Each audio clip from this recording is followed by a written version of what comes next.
What's going on, guys? This is Ryan with RK Outpost, and today I need to talk about something that absolutely drove me crazy today when I saw it.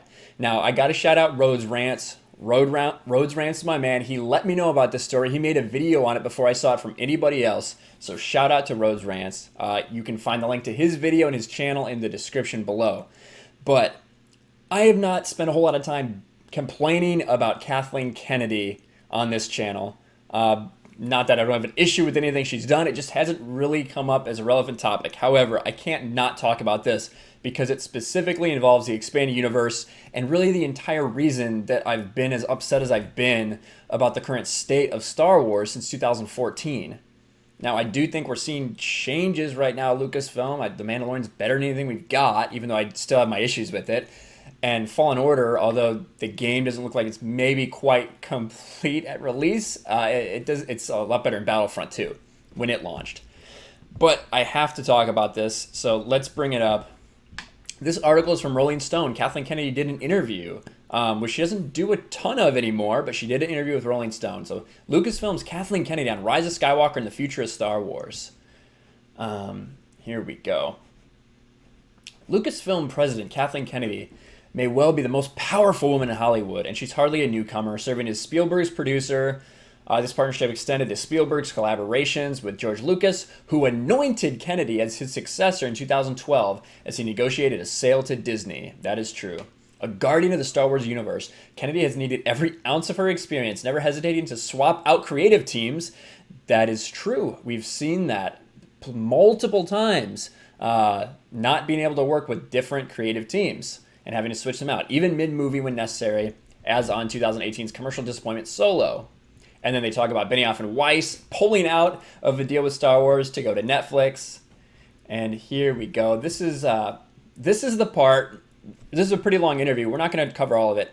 The meat of it is right here.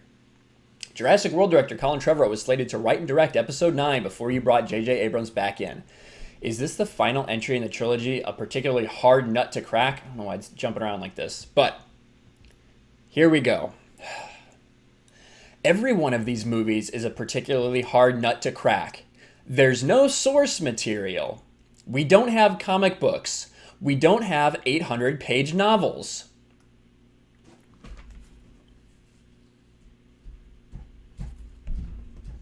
We don't have anything other than passionate storytellers who get together and talk about what the next iteration might be. We go through a really normal development process that everybody does. And I need to read this again. Every one of these movies is a particularly hard nut to crack. There's no source material. We don't have comic books. We don't have 800-page novels.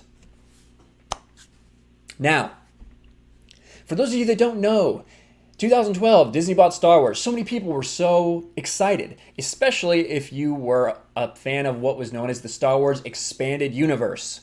If you don't know what that is, I'm a big fan of it here on my channel. I talk about it quite a bit, but it was all of the books and all of the comic books and all of the video games that had been produced since A New Hope came out all the way until 2012. And it was all of this one continuous storyline that was meticulous. Attention to detail was placed on it. They had tons of people at Lucasfilm just to make sure that continuity made sense. And if you look behind me, it's not easy to see when I'm sitting here. Over 100 novels, hundreds of comic books.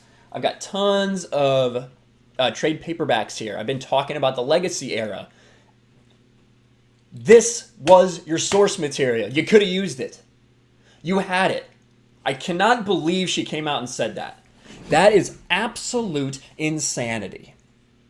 When in 2014, Lucasfilm came out and they said, listen, the expanded universe has been a thing. It's been around for a very long time, but we are tossing it to the side. We're going to rebrand it as Legends, and we're going to have our own stories for our own creative freedoms. You wanted those creative freedoms. You got rid of the expanded universe. You got rid of stories that people loved, that people were really invested in, that people spent money on, that people spent countless hours on for your own creative freedoms. And now you're complaining about not having any source material. Are you kidding me? Like, when I first saw this, I thought it was a joke. Are you forgetting about the expanded universe, Kathleen Kennedy? I mean, you were a big part of Lucasfilm for a long time. Are you forgetting about all these storylines, all these video games, all these comic books that were in production while you were at Lucasfilm, while so many of the same people that are there now were at Lucasfilm? How can you possibly freaking forget that? The expanded universe is one of the things that kept Star Wars alive between the original trilogy and the prequel trilogy. Arguably, without the expanded universe, without the Zahn trilogy, without keeping the fans invested, there may not have been a prequel trilogy. I don't think there would have been. There wouldn't have been people calling for it. There wouldn't have been the hardcore fans clamoring for it because they've forgotten about it. The expanded universe was so important to what Star Wars was. Even now, you see so much of what they're taking is little bits and pieces grabbed from the expanded universe as far as how things work, how the galaxy is laid out, how different creatures, different names of planets, so many things were taken straight from the expanded universe. Even in the movies, we saw that before Disney took over.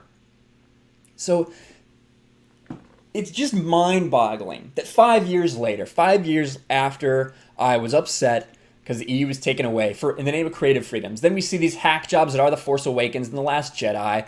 We see Rogue One, that's basically just a gender swap story of dark forces. We see so many things that are just pilfered from the expanded universe. And then you have the audacity to sit here and tell us that we don't have any source material. We don't have any novels. We don't have any comic books. We've had to create all this on the fly.